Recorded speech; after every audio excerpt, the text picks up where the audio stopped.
Rise Awakenings, part of the Rise Radio Network where advice meets action. We're here to spark your growth, lift your spirit, and help you crush your potential. Rise Awakenings, hear the call. Through the static, we break the wall. Your station, your voice where dreams awaken in life.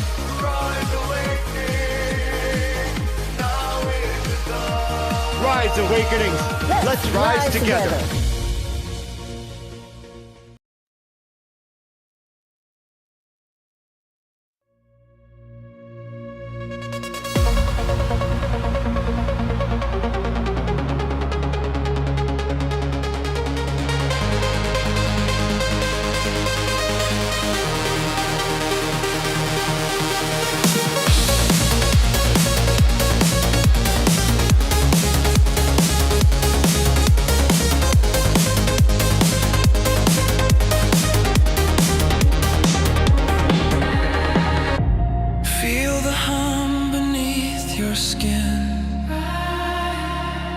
A pulse of light, let it begin. The night dissolves, the day will spin.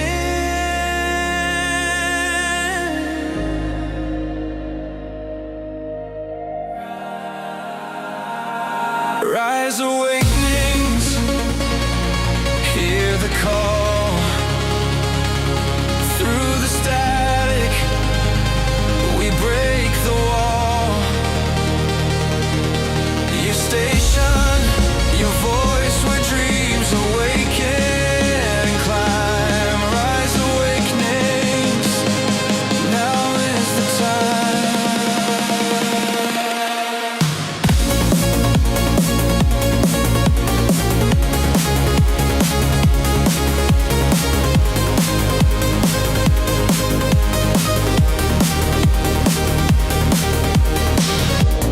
Echoes bloom, they bend and glide.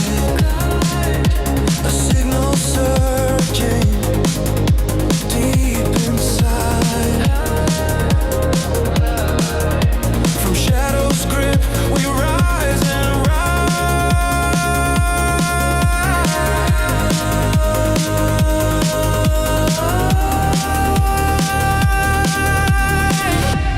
Tune the whispers, find your way.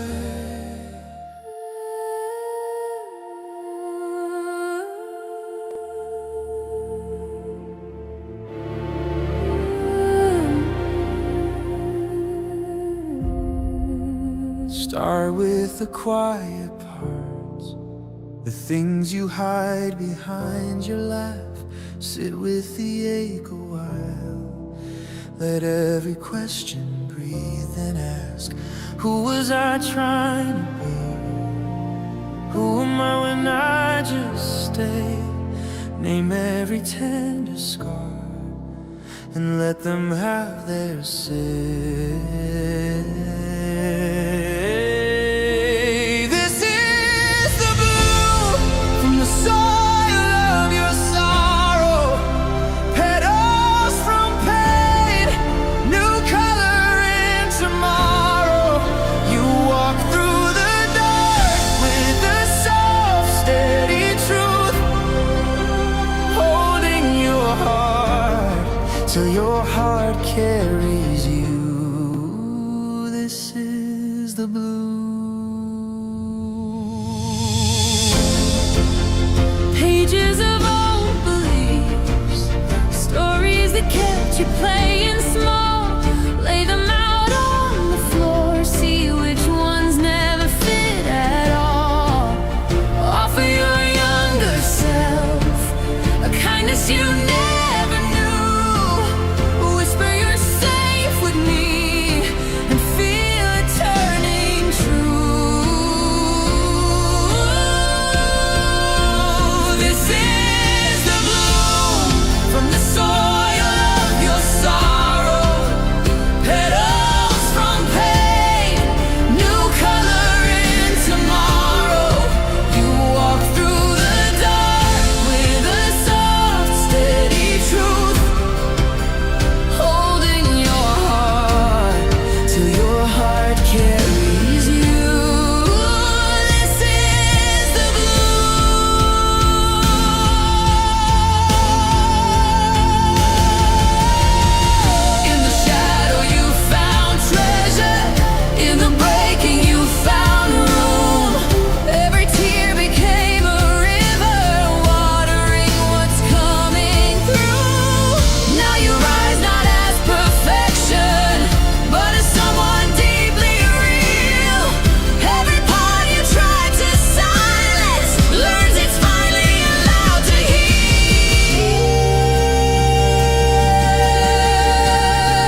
Good morning, everyone. Welcome to The Bloom. If you're new here, the content is shared in this podcast.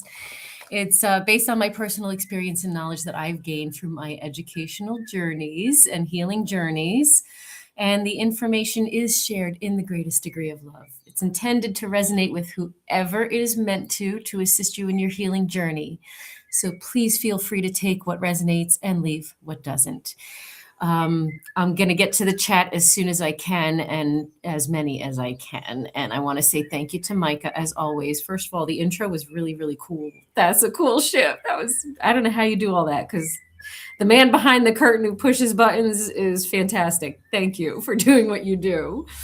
And remember that this is a safe space, and everything that we talk about here is for our personal growth and evolution. I'll talk more about myself later on, and I want to dive in because this is kind of the time when folks are sinking their teeth into their healing at a different level than they knew was possible. So that being said, today's topic is about the sacred practice of self-forgiveness. Okay, and of course I have my notes here, so I'm going to read and talk at the same time. Let's see how this goes. Okay, so we want to talk about living in alignment with the greatest degree of love, right? All the time. What's that heart-centered space of loving ourselves? How do we do that? So self-forgiveness is going to be a living relationship, a daily practice. So it is the relationship we choose to cultivate with ourselves when we stop running, stop resisting, and finally sit down gently and honestly with every part of us we once judged, silenced, or pushed away, right? Self-forgiveness is a practice of meeting ourselves exactly where we are with the same love that we are extended as human beings from the greatest degree of love, and how we extend ourselves unconditionally outwardly as best we can. So today we're not going to talk about self-forgiveness as a concept. We're going to enter into self-forgiveness as a daily devotion, okay? The kind that's free from judgment, free from shame, and free from the belief that we must do better in order to be worthy. Because true self-forgiveness says, I am willing to love myself here and now, not just where it's convenient or appropriate, okay? So, where we tend to fall short with ourselves is in this piece of self-forgiveness. We tend to close that door because we don't realize that it's not open. So I think one of the reasons why I want to share this information with you today is to help you see things from a perspective. We talk about self-compassion all the time. It starts with self-compassion and honesty. But let's go deeper than that, because we're there. We're ready to take ourselves to that next level of self-love, okay? Let me talk about where we're quietly withholding forgiveness from ourselves. And many of us believe that we already forgive ourselves, yet unforgiveness reveals itself, not in a dramatic way, but in little ordinary moments of daily life. So let us bring gentle awareness to where love is still being withheld towards ourselves. Our inner critic that disguises itself as truth. Okay, such as, this is what it could sound like, such as, I should be further along in life by now. I knew better. Why do I keep repeating this pattern? We've all said stuff like this, right? It's that the voice that often pretends to be responsible, mature, and realistic, but it's actually not. This is not accountability. This is self-punishment. So it's important for us to put them in that category so that we can take that mask off and be honest with what it is. Because true accountability says, I acknowledge that what happened and I choose to learn Okay. Self punishment says, I will withhold love from myself until I am flawless. That's so unrealistic. So much pressure. The greatest degree of love does not function this way. And when we align with that love, neither do we. Let's dive a little bit deeper. How many of us over explain, over apologize, and shrink ourselves? Okay. When we constantly explain our choices, when we apologize for our needs, when we justify our existence, we are unconsciously communicating, I am not allowed to simply be. Self forgiveness restores our right to take up space without defense. And it allows us to say, I am allowed to exist, choose, and learn without self erasure. Okay? This is self respect born from love that comes from forgiving yourself. And we'll dive deeper into each of these categories a little bit later when we talk about the how to help yourself.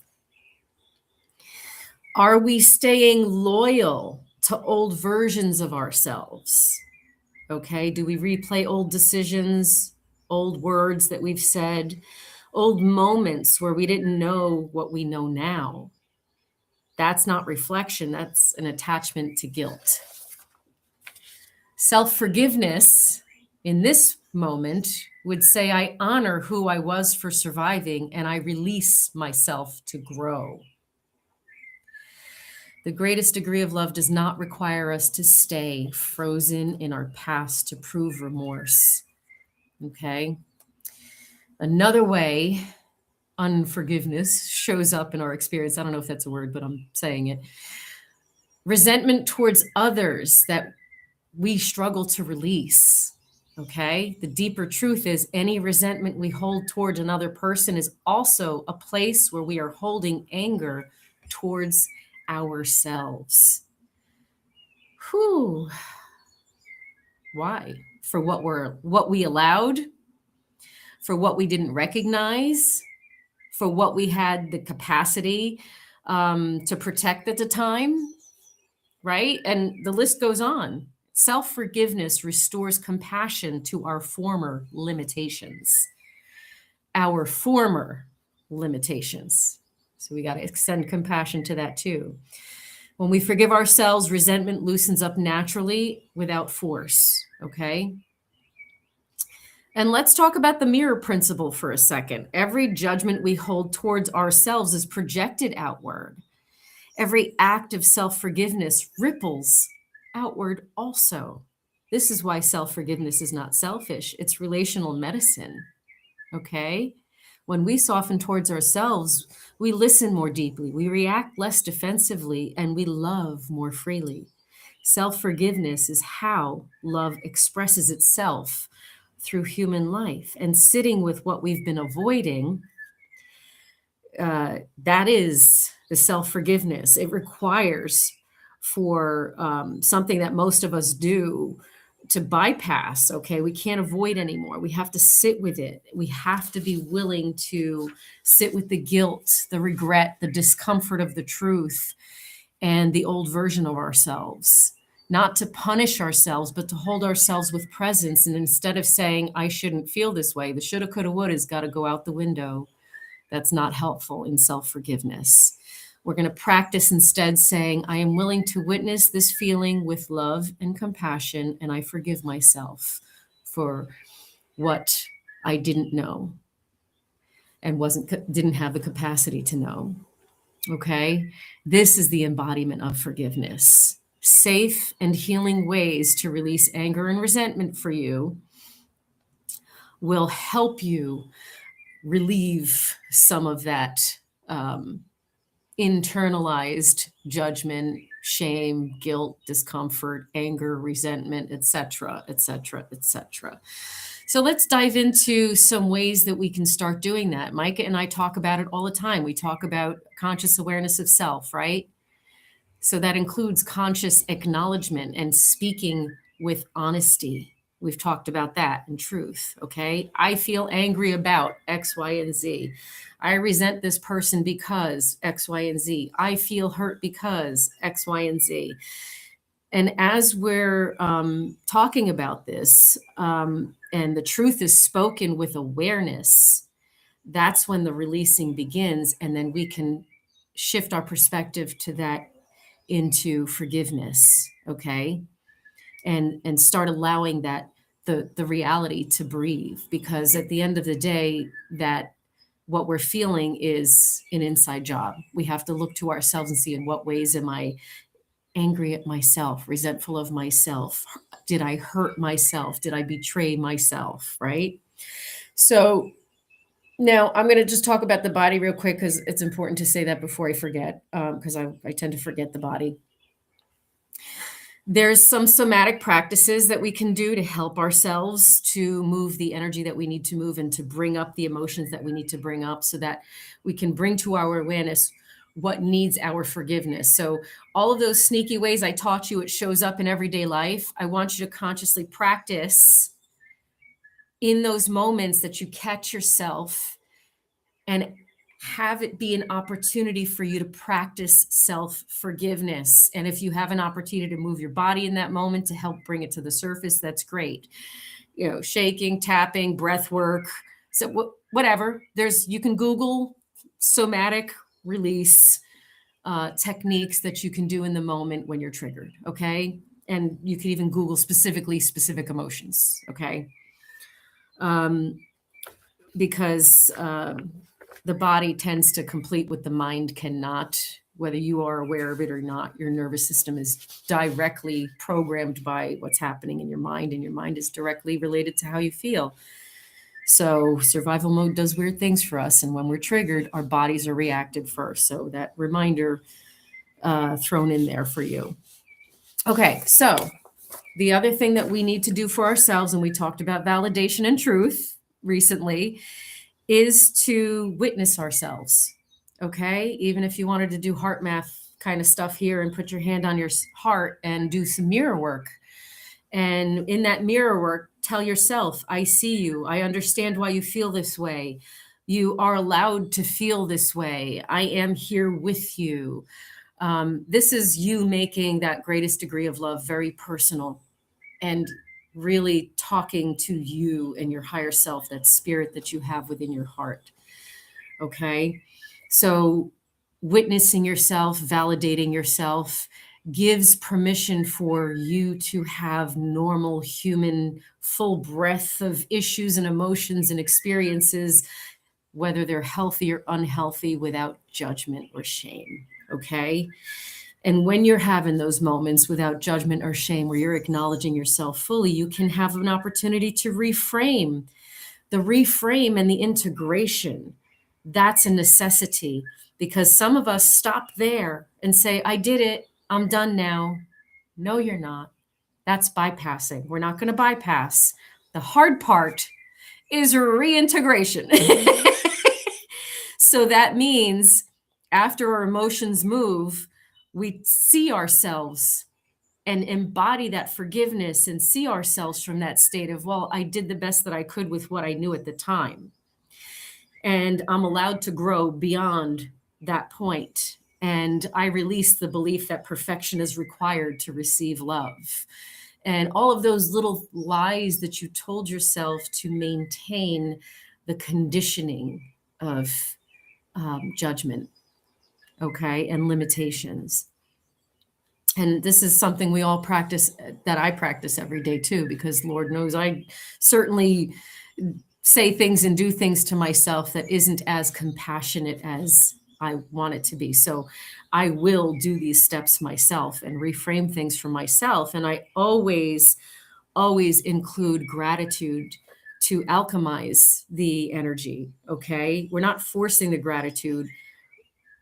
We are embodying it. So I learned X, Y, and Z, and I grew in these ways, and I became more conscious when X, Y, and Z occurred because I was able to connect with myself more. So gratitude for yourself for recognizing and understanding and receiving and believing.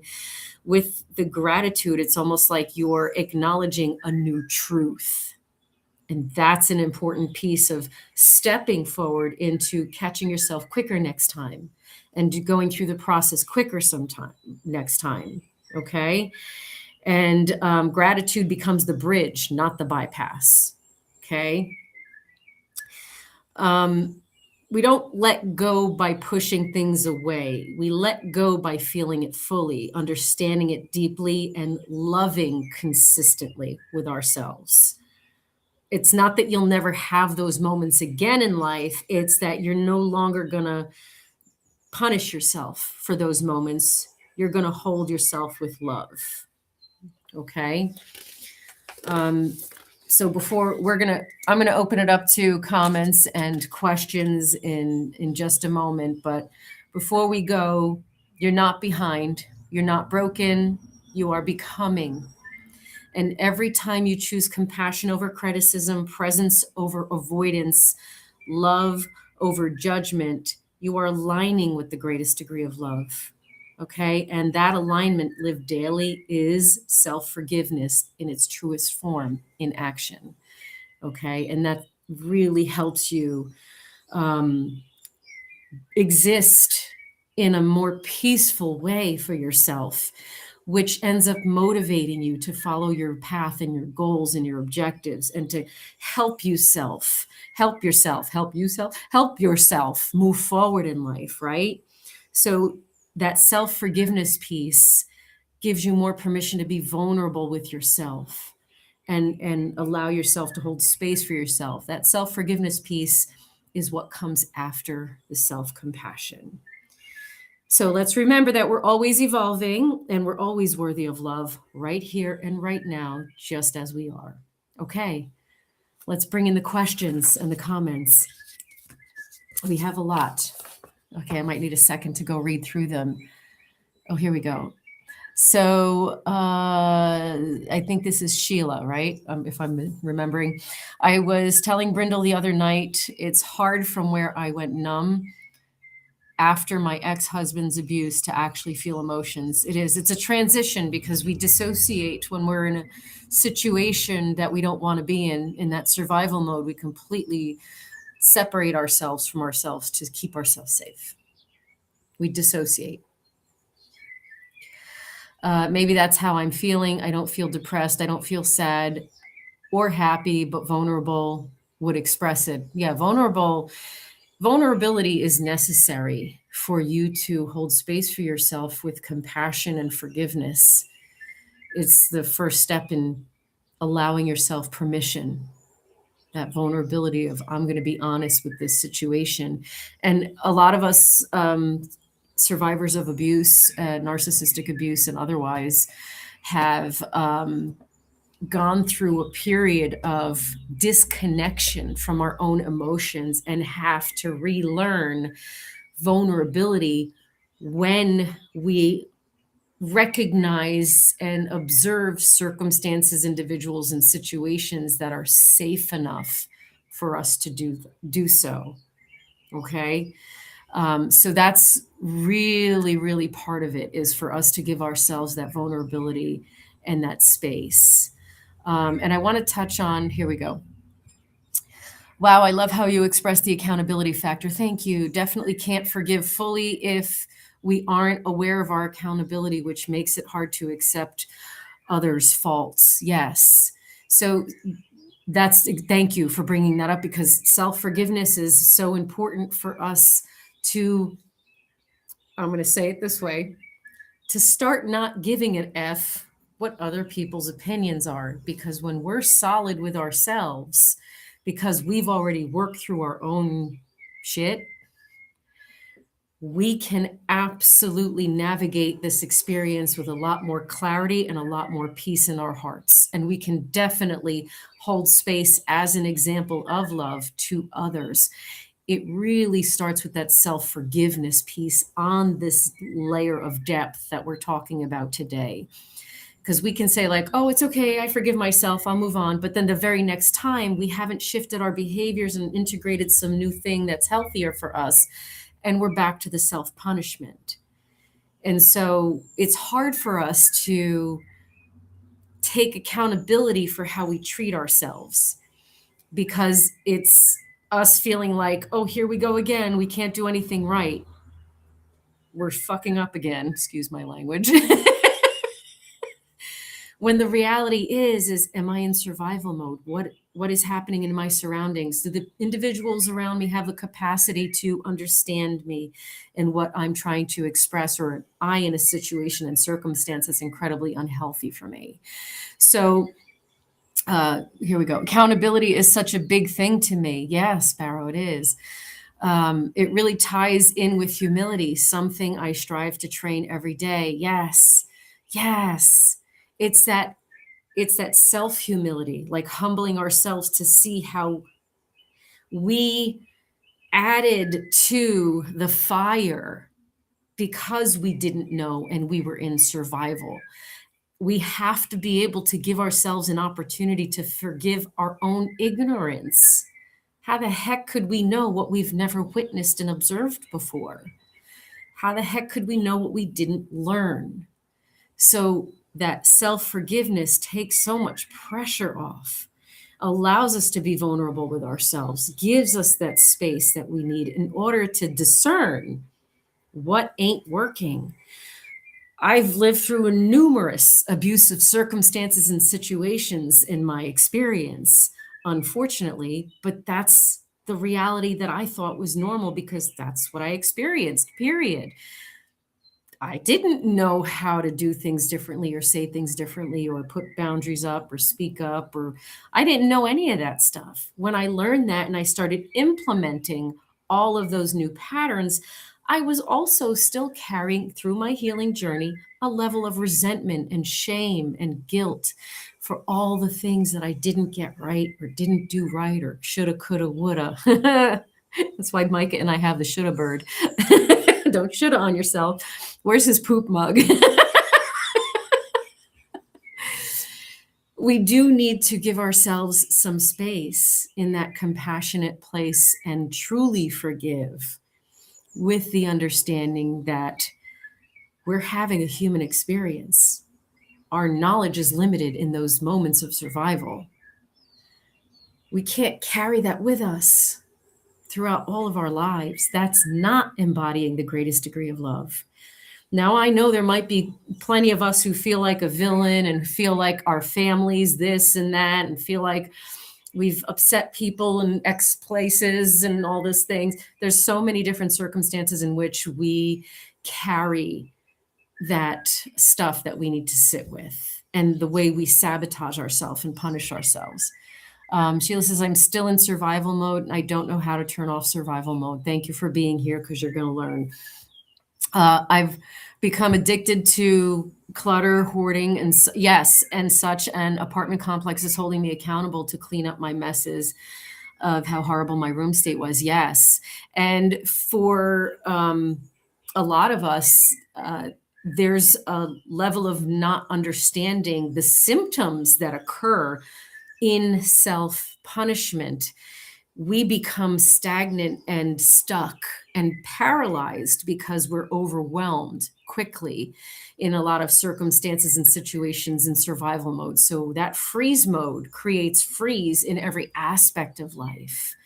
And then sometimes we feel like we need to surround ourselves with comfort. And we don't have, there's multiple factors. We don't have the energy to put towards those things, but then they also feel comfortable. And it's almost like there's a cocoon that's happening there, that there's safety in those things, even though it's like this tug of war that happens. And that is an absolute massive symptom that I equate with sometimes individuals.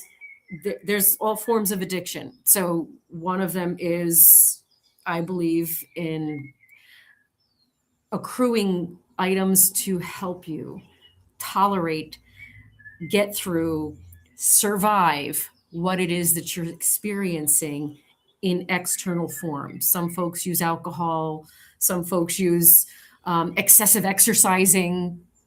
Like there's different things that we as humans experience in our lives that are directly related to our level of safety and survival mode.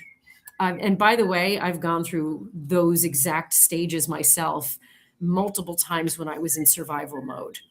And I was blessed to have the ability to have somebody come in and say, okay, let's just tackle this corner today. We got this.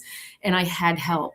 So if you can ask for a trusted person to come into your space, or maybe if it's possible to get the assistance, because I didn't have the capacity at that time. I was under survival.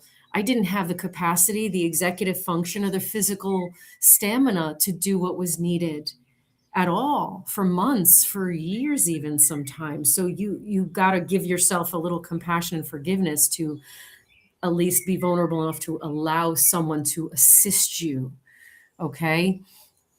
MJ says, yep, and feel comfortable with sharing how we feel without feeling narcissistic and egotistical. Any feeling about ourselves feels selfish because we've been gaslit to believe so. Yeah. Yeah. And the reality is that we feel guilty for considering ourselves and for taking care of our own needs. We don't even know how to do that. And that's why we're here. We're here to help ourselves learn how to take care of our own needs, learn what healthy sounds like and looks like, so that we can try practicing implementing these new, healthier things into our experience, taking baby steps without pressure, shame, judgment, guilt, none of that, into what is going to be helpful and productive towards our healing process. Because I think all of us have experienced some form of that symptom that's presented itself in life in one way or another, or sometimes multiple at the same time. Because at the time that I was hoarding, I was also using substances excessively. And I mean plant medicine, by the way. I'm talking about plant medicine, not anything else. A lot of people don't realize that addiction isn't just it's avoidance. So that's the word avoidance came up in what I was telling you. There's so many ways that we practice avoidance because we're dissociated from our own emotions, because it's painful when we're in survival mode. It doesn't have to be. We can take the pressure cooker off. Self-forgiveness is releasing the pressure from judgment, shame, guilt, remorse, releasing yourself from responsibility of who you were to survive. Do you need to be in survival now? Are you still in danger? If so, then how do we assist ourselves one baby step at a time? And it might be something drastic like calling in for backup and having individuals assist you who you know are going to hold space lovingly for you to assist you through this process. Even if there's any organizations in the area, that kind of thing. And this goes across the board. Lunaria says, I am stuck now after realizing all of this and working through it, knowing it was the survival mode that kept me stuck, and letting go of the anger at myself in a state of feeling that I will never find anything good to even test out a new me. There's more. Is there more? We're continuing. Well, let me at least speak to that. Right. So we get stuck.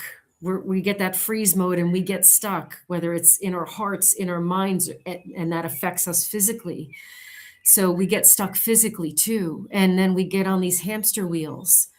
And so it's just a deep sense of loneliness and sadness that has me not wanting to move on at all. Yes, let's stop there for a second. That is part of the deep programming and conditioning of your lack of worth, right? That you were made to believe. Self-forgiveness and you sitting in your own vulnerability through eyes of compassion, understanding, realistic understanding from an observatory point of view, where you're seeing yourself through the eyes of just an observer. No judgment, no shame, no guilt, no remorse, no whatever. Taking that pressure off motivates you to realize, oh my goodness, the gratitude that you shift into to alchemize that thought pattern, the gratitude that you're going to shift and shifts your focus elsewhere. Now we're putting our focus onto something else that's healthy, that's a productive, that is 100% true in a light of love towards ourselves. Wow, we're pretty badass for having experienced X, Y, and Z. And look at how far we've come and how we got out of it now and where we are. We wouldn't be here. We'd still be stuck there, maybe even dead. That's not an exaggeration. And if you know, you know. Okay. So, oh, the autism, the neurospice. The neurospices feel everything 1,000 times worse. Yes. Move towards gentleness within as you experience things to be released. Okay. We need to be super gentle with ourselves. The only time I explain myself is to add context so individuals are clear on the reason why I'm having needs. And I speak like I'm talking about, oh yeah, and the sky is gray today and there may be thunder showers later. Right now I'm stimming and my monkey brain needs to do something with my hands right now. So this is why I'm doing this weird thing in this setting that it doesn't seem appropriate to do it in. That's my neurospice. I need to do this so that I can focus on this situation. So like I'll explain with context. Like when everything gets really, really loud and you get very paranoid at the same time, that would be an example of hypervigilance. And then you feel the flight reaction. Yeah. So reminding yourself, this is where the alchemizing happens. We shift our focus into remembering that we are safe. And if you're not safe, get yourself safe. Ask for somebody to compress you. I just don't be afraid to ask for help. Say, hey, I have autism and right now my nervous system is having a response that's unhealthy. I need assistance. I know it might be awkward, but please help. Would you mind compressing my body for a moment and just putting pressure on my body for a moment? And they can grab you from the side and just hold you tight, and that will help your nervous system settle, amongst others. I'm also ADHD, Sheila. Me too. And so this work that we do on self-awareness and self-love actually assists the neurospicy brain to maintain emotional regulation. I'm not saying that it doesn't come up, that we don't have our this happening. I'm saying we have the ability to create this for ourselves, okay, with this work that we do. And it is especially challenging. So, and if you're on disability because of it, there's limitations too with the amount of money you can earn, and that puts a different kind of strain. There's a whole can of worms here. Back to the self-forgiveness piece, that self-forgiveness, holding space for us. Our self-compassion is what moves us forward. Okay, that forgiveness that we have for ourselves is what motivates us to move us forward, because we realize, oh, I'm being too damn hard on myself. I experience all of this crap and I'm expecting myself to be like that. That makes no sense. Okay, see yourself from a different light and see yourself through the eyes of, oh my God, I was going through all of that and I made it through like this. Damn, I'm badass. Okay. Bubble Kitten says, I thought I was doing better than last night. I found out, nope, I still got a wound there and it brought back flooding negative emotions. I was so mad at myself and deeply sad. Those moments are going to come up. And when those moments come up, to me, my focus is, oh, okay, there must be something else I missed the last time, but I must be ready to acknowledge what's still there. So I allow permission to what needs to be illuminated and loved to surface for me in my awareness so that I can forgive myself and love myself deeper. Okay. Let it happen. It's not linear. We talk about that a lot. It's not linear. The vulnerability that you need to have for yourself needs to include whatever somatic releases that need to happen. Trauma gets stuck in the body. We become stagnant. We get stuck. Especially if you're neurospicy, you literally have to talk to yourself and then force yourself to move. Okay, that's a literal thing. People think I'm nut jobs when I say that, unless you're neurospicy, and then you understand exactly what I'm talking about. Okay, when you get in that paralytic state, it's stand up, move your foot, stand up, and just get that Nike saying in your head, just do it. It's literally what it looks like. It's not pretty, but that's an act of self-compassion. That's self-forgiveness in action. I have all kinds of things that I do for self-forgiveness and self-compassion for myself that I integrate into my experience. I have sayings like, don't put it down, put it away. Don't put it down, put it away. And I will repeat that mid-speaking. Don't put it down, put it away. Don't put it...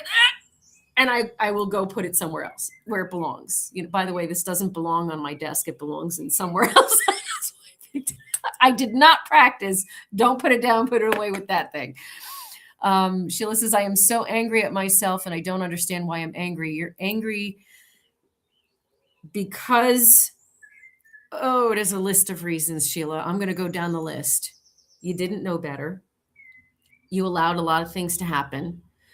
You were violated and treated with so much injustice. There's a lot of betrayal there. Self-betrayal's underneath all of that. But I want you to shift your focus on the understanding that you don't put it down. That's right, Lise. Yes. I want you to understand the reality underneath that is you didn't know what to implement to make that change. That's what you thought was a normal thing. You didn't know. Maya Angelou, I think we quote her all the time. I'm going to paraphrase because I don't know exactly what she says. Do what you know until you know different and then do that. I'm probably paraphrasing, but that is one of my favorite things to adopt. You don't know what you don't know until you learn something different. That pressure has to come off. Self-forgiveness gives you pressure, release completely. Sometimes in that release, there's going to be tears. We're going to talk about that on Wednesday. Okay. I know it might be too early for this, but I'm coming back and we're going to talk some more. I can't wait for the sneak peek. Can we have a sneak peek, please? He made an amazing song we're going to talk about Through the Blur. We're going to talk about how healthy the release is on Wednesday. But I would absolutely love to have a little sneak peek of that song before we jump back.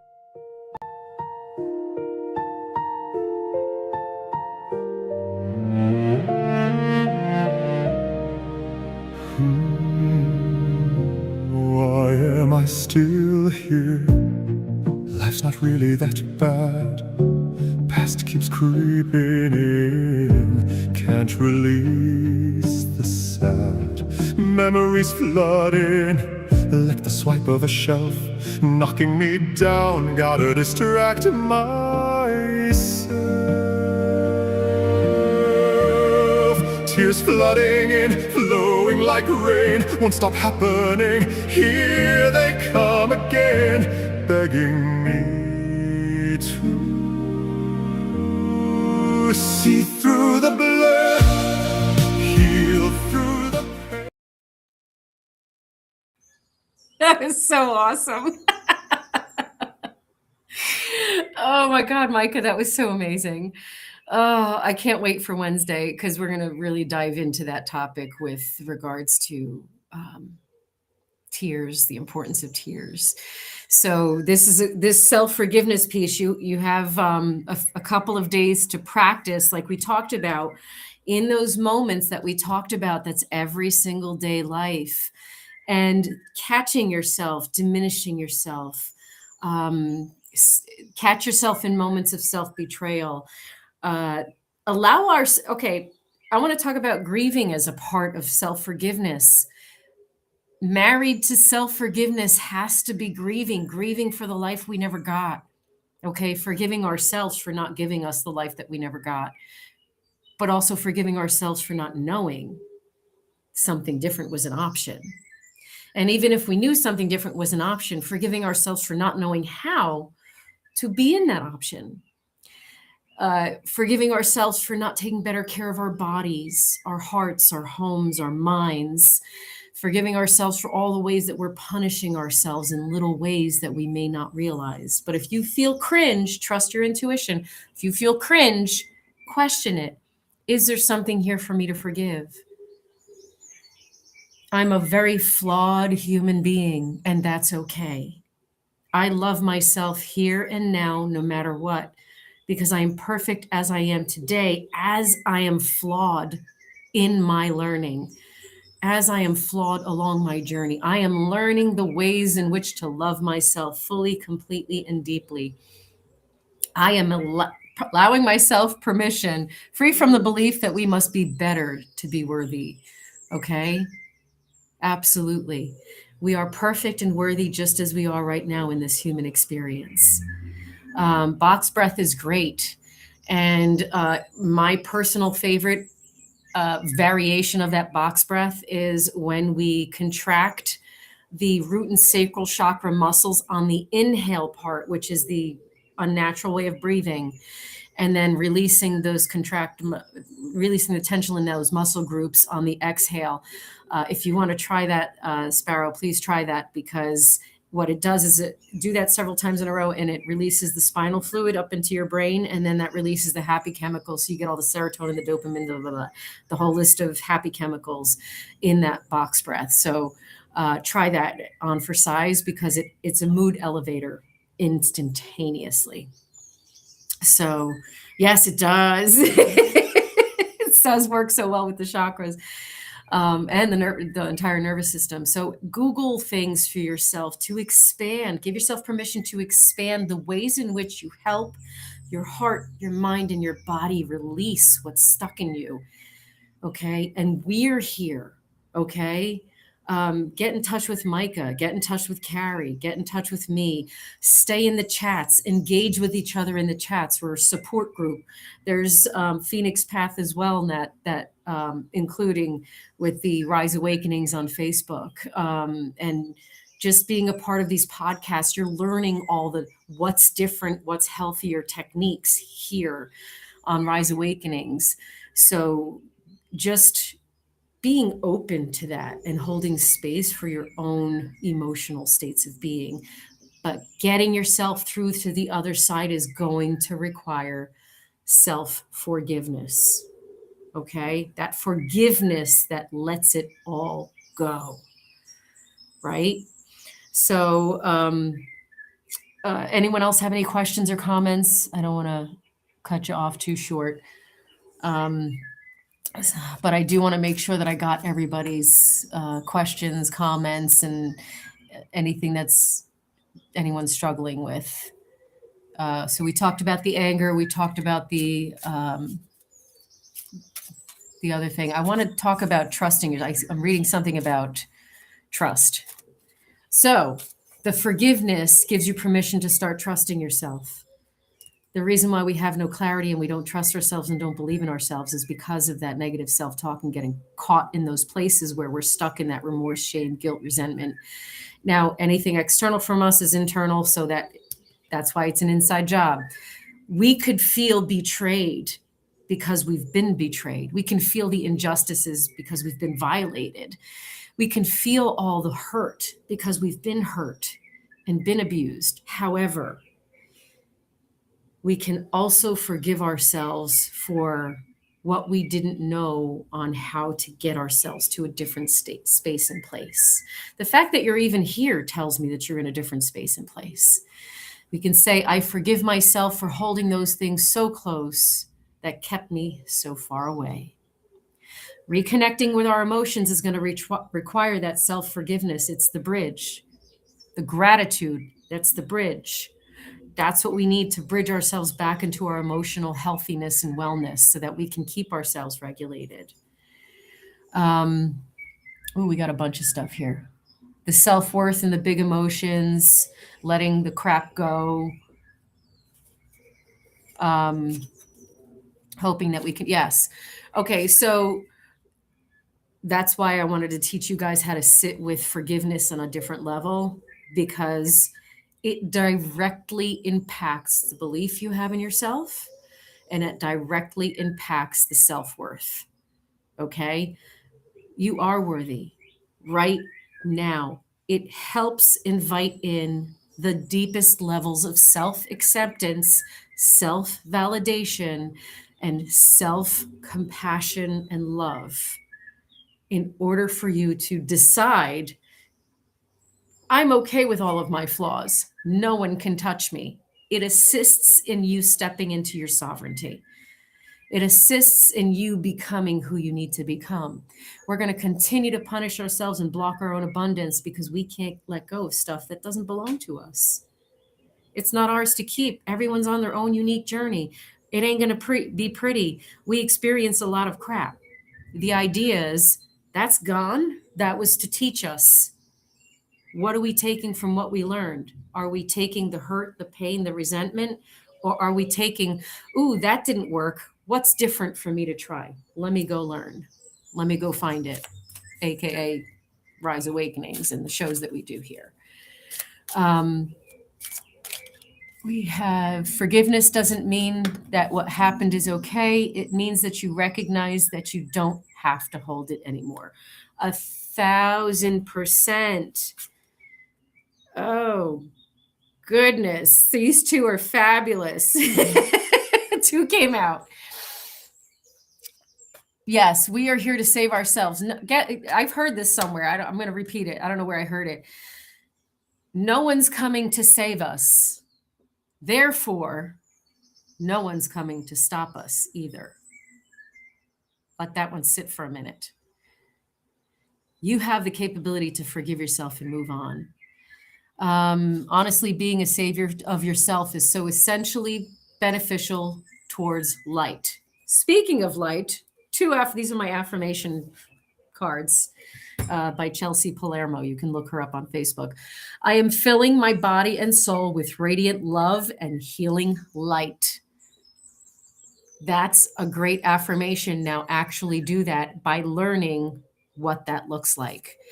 And let's reconnect with our bodies so that we can move our bodies in alignment with productivity and love and consideration towards our highest good.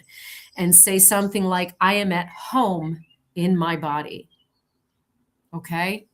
So let's get comfortable with receiving that beautiful love and light that we have within ourselves, from ourselves, through that forgiveness.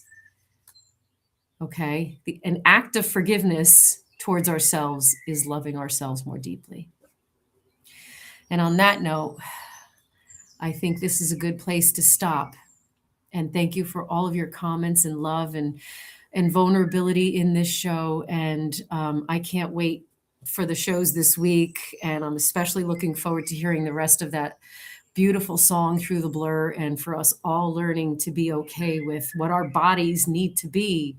And that's cry, and that's release the energy that's blocked, move our bodies in ways that we're not used to, and giving ourselves nurturing food and whatever we need in our body, taking care of a corner in the room to start with so that we could take baby steps towards what's physically healthy for us in any way. And there's no shame. You can literally move your ankle once and you did it. You did something. The idea is to release the pressure. Forgiveness is about releasing the pressure. It's about allowing everything to be an act of love towards yourself, no matter what it looks like, without judgment, okay? I love you all so, so much, and I am so freaking grateful for you all. Find me here. This is my thing. But then there's also Embers of Light, which you're also going to find my thing on, because that's our new revamp. This is our second, The Bloom, with Embers of Light and Rise Awakenings Radio, different kind of things going on there. That I never state that. I need like a boilerplate statement so I can do it right, because it's just going to come out my mouth all weird. You are all so special, and I love you. Thank you, thank you, thank you. I don't know. Go be at peace. Go forgive yourself today. I love you. Thank you. From the soil of your sorrow, petals from pain, new color